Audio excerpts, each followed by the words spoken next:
წრეში. Ეს ისწავლეთ თვითონ ერთმანეთის შესახებ გუნდში. ვაი ვერ წამოიგეთ ერთმანეთის შესაძლებლობის შესახებ. ამაში არც ანალიზს ვუსულოთ. არაფერი ეს არის ვიხარი უბრალოდ რასაც ვაკეთებ. დღეს 20 დეკემბერს კავკასიის ტექნოლოგიების სკოლაში ტარდება პირველი ჰაკათონი საქართველოში, პირველი სტუდენტური ჰაკათონი საქართველოში. დარეგისტრირებულთა რაოდენობამ გადააჭრა ყველანაირი მოლოდინს. დარეგისტრირდა 50 გუნდი, რაც არის დაახლოებით 200-მდე მონაწილე ჰაკათონის. ჰაკათონთან შეიძლება უცებ სხვადასხვა ასოციაციები გაგვიჩნდეს, მაგრამ რეალურად ჰაკათონი არის ერთგვარი ღონისძიება 24 საათიანი ან 48 საათიანი, ამ შემთხვევაში 48 საათიანი, რომლის დროსაც უბრალოდ გუნდები მუშაობენ სხვადასხვა პროექტებზე, შეიძლება ეს იყოს ვებ აპლიკაცია, შეიძლება იყოს მობილური აპლიკაცია, შეიძლება იყოს უბრალოდ მექანიკური რამე, რობოტი ან რაიმე ესეთი. ამ იდეებისთვის და იდეებზე სამუშაოდ გუნდებს აქვს დაახლოებით 48 საათი. 48 საათის შემდეგ კი თვითონ ჟიური გამოავლენს გამარჯვებულს.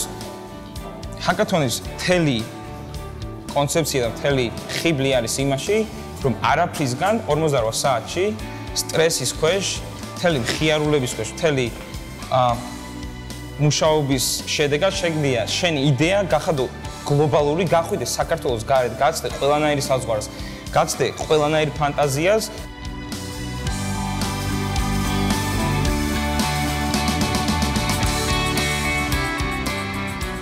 ჩვენი პროექტი დაეხმარება ხალხს იმაში, რომ ნაკლები დრო დახარჯონ რიგში დგომაში, ეს იქნება ვთქვათ, ბანკებში თუ ნებისმიერ სხვა სახელმწიფო ორგანოში.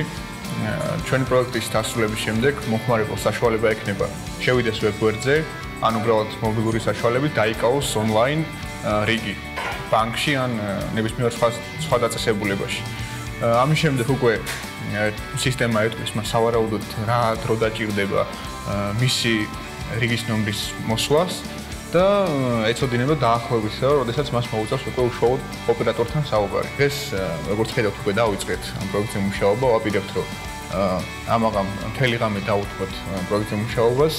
ხვალ შუადღისას ალბათ უკვე მთელი უდიდესი ნაწილი დასრულებული გვექნება და უკვე გადავალთ შელამაზებაზე პროექტის და პრეზენტაციის მომზადებას. საკმაოდ მზად ვართ, ჩემი აზრით არაფერი არ გვიშლის ხელს იმაში, რომ ამ ორი დღის განმავლობაში მოვახერხოთ პროექტის დასრულება.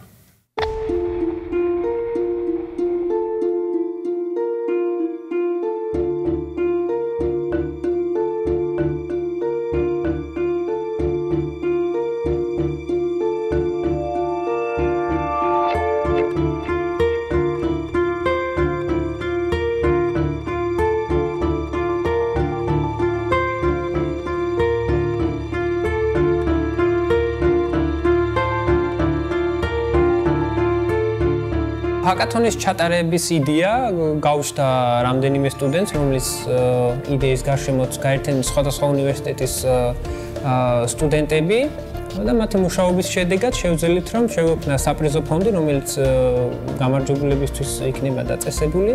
ყველაზე მნიშვნელოვანი რაც შეიძლება ჰაკათონმა მისცეს მონაწილეებს, ეს არის ეს, რომ მათ შეუძლიათ რეალური თავისი იდეა ჩაუყანონ საფუძველი და მიიყვანონ გარკვეულ ეტაპამდე. ასევე ყველაზე მნიშვნელოვანი რაც არის თავის ჯგუფთან ერთად, რომელიც აპირებს ამ იდეის განხორციელებას 48 საათის განმავლობაში შეძლოს მათი დადებით და უარყოფითი მხარეების ამბოცნება, რაც რეალურად მნიშვნელოვანია ბიზნესისთვის და ასევე წარმოაჩინოს თავისი შესაძლებლობები და გამოსცადოს ის შესაძლებლობები, რაც მას აქვს. ჟიური წარმოდგენილია საქართველოში არსებული სხვადასხვა კომპანიის წარმომადგენლებით, რომლებიც არიან ომედია, UGT, კავკასიის უნივერსიტეტიდან, ასევე სხვადასხვა კომპანიები, რომელიც რეალურად დაინტერესებულები არიან ამ ჰაკათონში მონაწილე ახალგაზრდებით.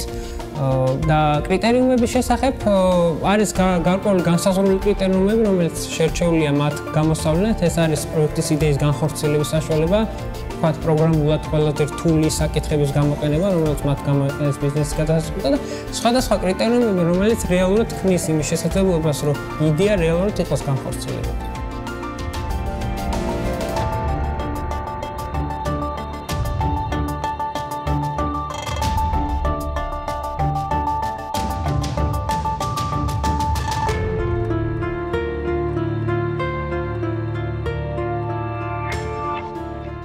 რო ლაშა გეწაძე, MIGT გუნდის ლიდერი და ჩვენი მთავარი იდეა რომ შექმნათ ხელათამანი, რომელიც უფრო რეალისტურს გახდეს ჩვენს ყოველდღიურ თამაშს.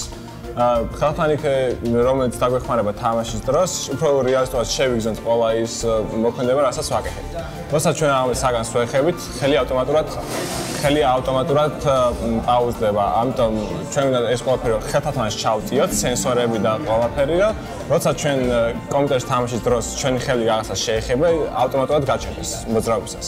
ჩვენი გუნდი შედგება 4 წევრისაგან, ყველა გადანაწილებული თავის საქმიანობის მიხედვით, გაერთიანებული ვართ ჩვენი სხვადასხვა პროფესიებით, მაგრამ ჩვენ დიდი ხანია ამით ვერთობით და ეს ჩვენი გართობა ჯერჯერობით მხოლოდ და მომავალში ვეცდებით რომ უფრო კეთილზე გავხადოთ თამაში.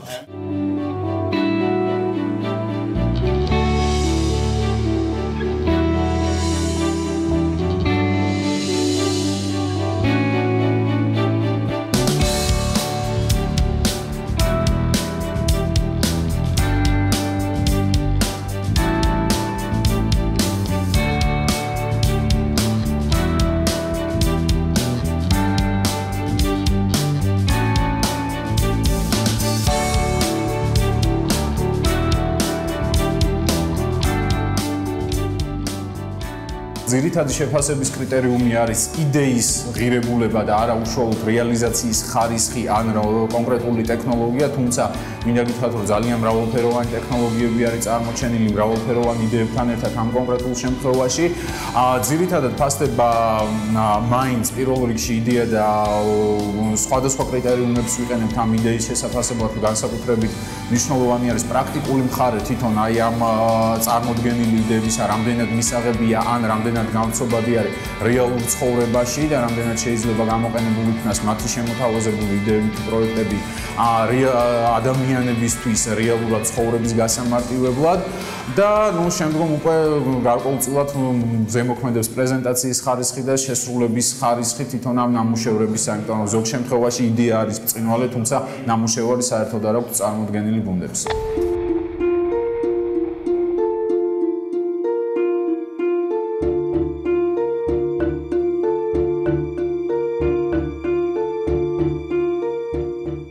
მე და ჩემი მეგობრები ვაკეთებთ პროექტს, სადაც მთავარი იდეა არის შემდეგი. ძალიან ხშირად ხდება, რომ რაღაც საფეხბურთო მატჩი ან ამის სპორტული მატჩი გვაინტერესებს, მაგრამ არ გვაქვს დრო, რომ თვალყურივად მაგალითად ამ წუთას. და ჩვენი გადაწყვეტა იყო ასეთი, რომ მომხმარებელს ვაძლევთ საშუალებას, რომ აირჩიოს წინასწარ მისთვის ასურველი ამ საინტერესო მატჩები და როცა ამ მატჩში რამე ცვლილება მოხდება, ან მაგალითად რომელიმე გუნდი გოლს გაიტანს ან რამე ეგეთი მოხდება, გავგზავნით მესიჯს და შევატყობინებთ რა მოხდა. მთავარი იდეა არის, რომ ინტერნეტის გარეშე შეგვეძლება ნებისმიერ მომხმარებელს მიუწოდოთ ინფორმაცია. და ნუ ინტერნეტი თუ აქვს, სადია ხელს არ შეგვიშლის არაფერში, უბრალოდ შეიძლება იმასაც გამოადგეს, ვთქვათ, არავის არ უნდა რომ წარამარა არაფრიშოს გვერდი და ნახოს რა მოხდა.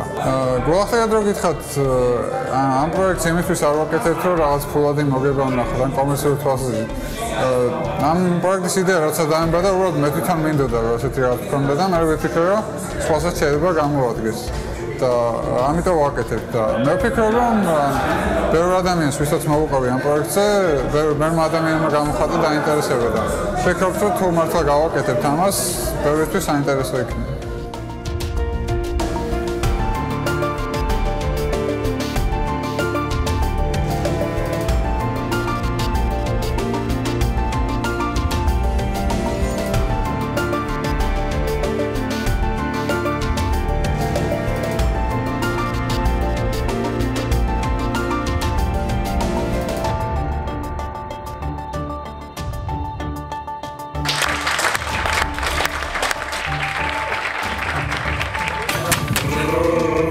ადგილზე გავიდა რიგების მართვის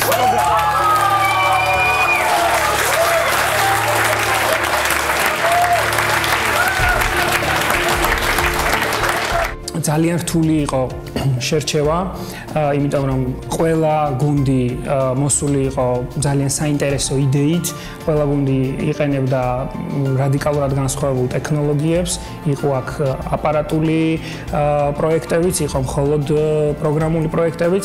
ძალიან რთული იყო მართლაც საბოლოო ჯამში მიღება გადაწყვეტილების, მაგრამ რა თქმა უნდა, ბოლოს და ბოლოს უნდა ამოგვერჩია გამარჯვებულები და იმედს ვიტოვებთ, რომ ისინი, ვინც დღეს დასახელდნენ გამარჯვებულებად, ერთის მხრივ ამ ყველაფერს სწორ მიმართულებას მისცემენ და იმ პროექტებს განავითარებენ კარგად და ჭკვიანურად.